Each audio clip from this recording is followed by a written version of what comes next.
안녕하세요, 여러분. 오늘은 마리 루티 교수의 책 하버드 사랑학 수업을 소개해 드릴게요.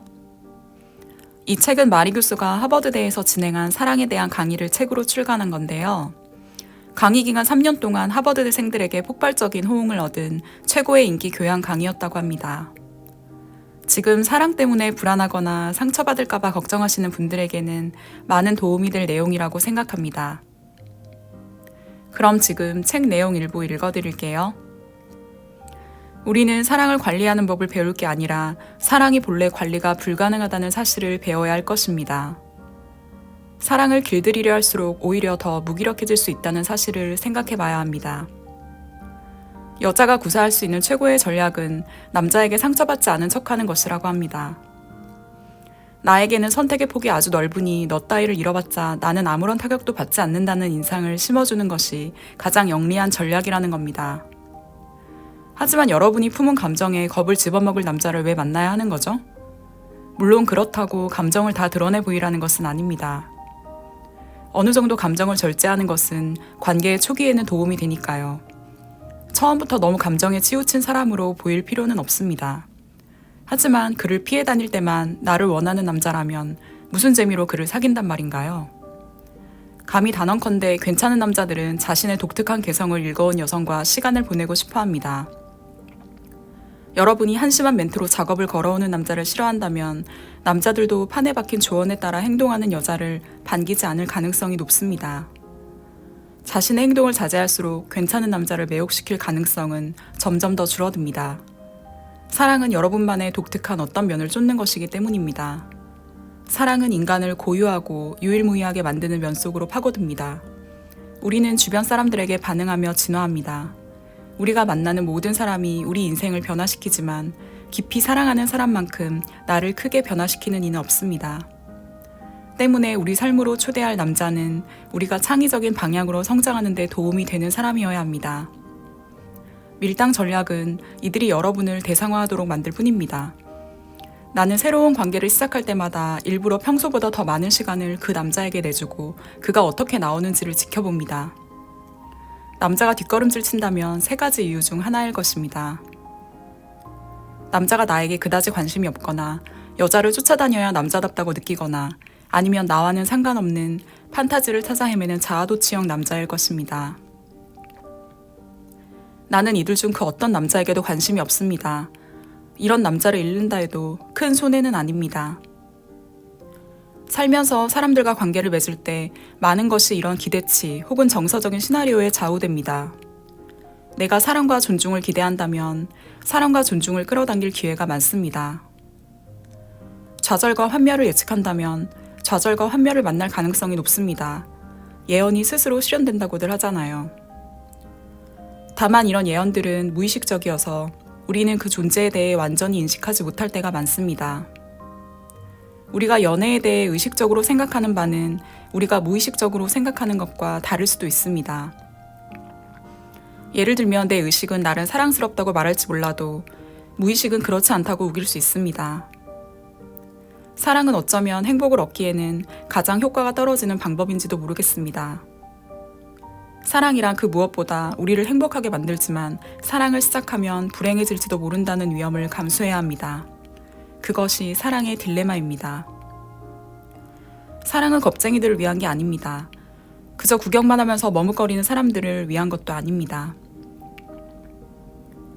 태풍의 눈 속으로 자신을 내던지려면 우리는 엄청나게 용감하고 엄청나게 대범해야 합니다.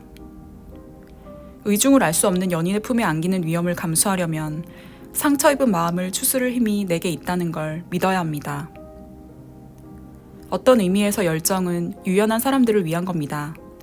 얼마나 심하게 넘어지든 다시 발을 딛고 일어설 수 있는 이들을 위한 것이죠.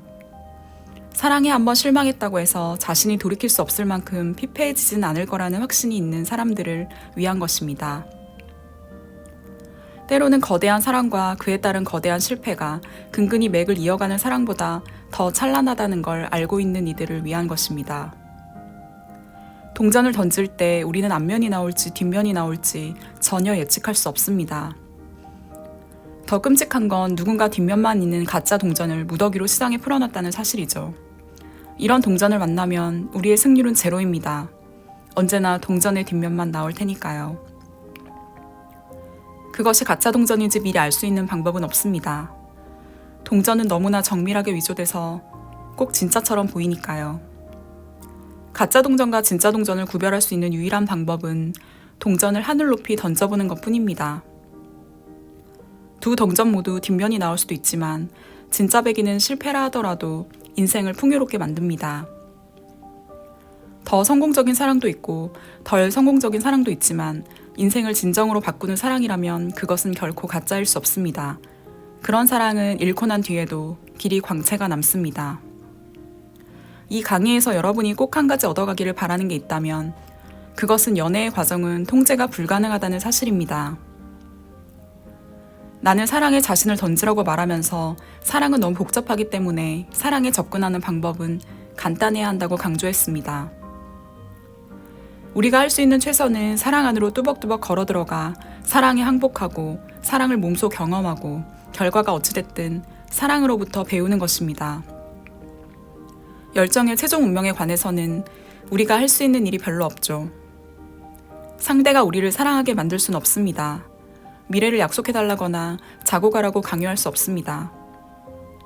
인공적으로 사랑의 유통기한을 연장할 수도 없습니다.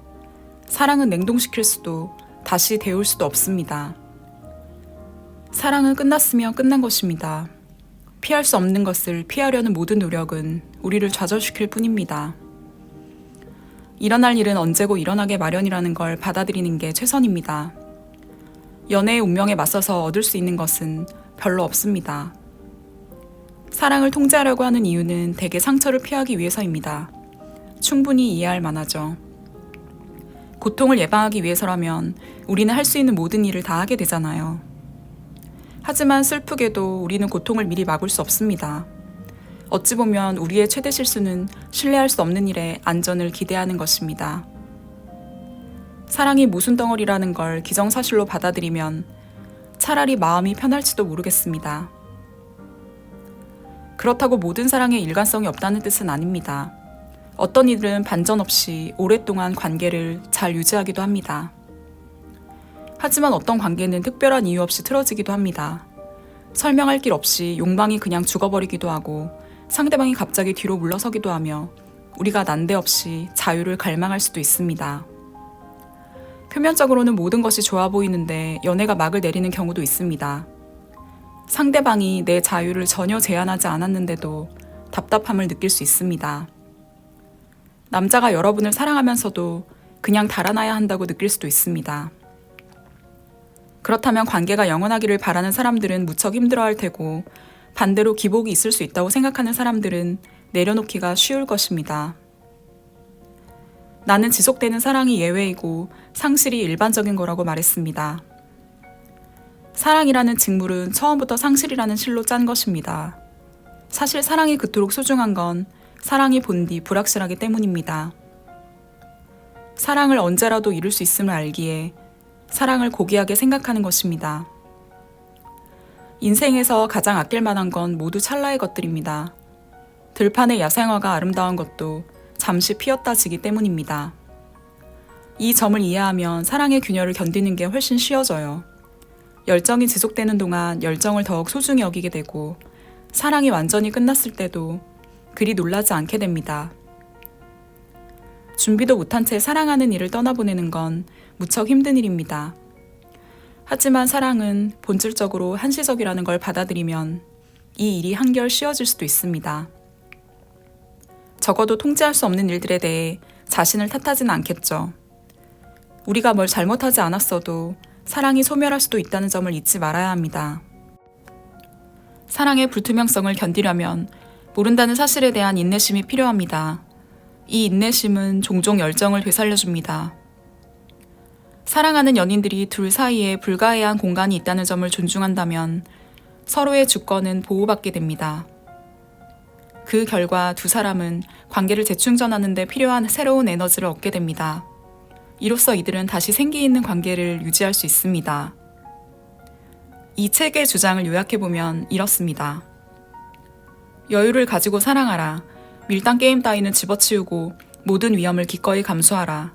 열정이 인도하는 대로 따라가되 떠날 때를 알아라. 상처받을 수도 있지만 두려워하지 말라. 환멸을 느낄 수도 있지만 그렇다고 세상이 끝난 것은 아니다. 하지만 그렇다 해도 떠날 때를 알아라. 사랑에 빠지는 걸 두려워하지 않는다는 건 달리 말하면 가망 없는 관계를 끝내기를 두려워하지 않는다는 것입니다. 연애가 가져올 좌절을 두려워하지 않는다면 여러분에게 상처를 주는 관계를 정리할 수 있습니다. 흔들림 없이 확실한 선을 그을 수 있죠. 하늘 저 높은 곳에서도 내려다 보일 만큼 명확하고 단호한 선을요. 그 선을 넘지 않는 게 기준 이하의 관계로부터 여러분을 보호해 줄 것입니다. 또한 여러분을 초라하게 만드는 남자들로부터 여러분을 지켜줄 것입니다. 상황이 만족스럽지 않을 때 그 선이 어디 있는지 알아야 언제 짐을 쌀지 그리고 어디로 가야 더 나은 것을 찾을 수 있는지 알 수 있습니다. 쉬운 해결책을 제시하는 책들은 아무것도 해결하는 것이 없다는 점입니다. 이런 책을 따랐다가 기대하는 결과를 얻지 못하면 우리는 어떻게 되나요? 여자가 밀고 당겨야 남자가 여자를 숭배한다고요? 그런데 남자가 도망갔어요. 일주일 동안 남자에게 전화하지 않으면 남자가 싹싹 빌며 여러분을 찾아올 거라고요? 그런데 남자는 집에 찾아오기는커녕 여행을 떠나버렸어요. 전구를 못 가는 척하면 남자의 보호 본능을 자극할 거라고요? 그런데 남자는 소소한 문제를 스스로 해결할 수 있는 현명한 여자를 찾아 나섰대요. 연애 지침서의 조언이 비극적인 이유는 연인과 의미 있게 관계 맺는 법을 방해하기 때문입니다. 그런 조언은 누가 먼저 전화할 것인가 같은 연애의 가장 피상적인 일들에 에너지를 낭비하게 만듭니다. 이렇게 되면 연애의 어두운 그림자를 헤쳐나갈 수 있는 매력적인 연인으로 성장할 기회를 잃게 됩니다. 어떠셨나요? 저는 하버드 사랑학 수업을 읽고 나니 예전보다 사랑에 임하는 자세가 덜 불안합니다. 사랑은 필연적으로 상처를 동반합니다. 아무리 좋은 사람을 만나도 관계가 깊어질수록 소소한 갈등은 생기기 마련입니다. 사랑의 결과는 내가 어쩔 수 있는 게 아니라는 걸 이제는 압니다. 일어날 일은 결국 일어나게 마련이죠. 좋아하는 마음이 클수록 그 사랑이 잘 안 됐을 때 상처도 더 크게 남을 겁니다. 하지만 이 모든 위험을 감수하고 기꺼이 사랑해보세요. 머리 써가면서 밀당도 하지 마시고요. 마음 가는 대로 사랑해보세요. 안 되면 미련 없이 떠나면 됩니다. 사랑이 끝났다고 여러분의 인생도 끝나는 건 아니니까요. 장담하건대 여러분이 살아있는 한 사랑은 계속됩니다. 제 영상이 도움이 되셨다면 구독과 좋아요, 알림 설정 부탁드릴게요.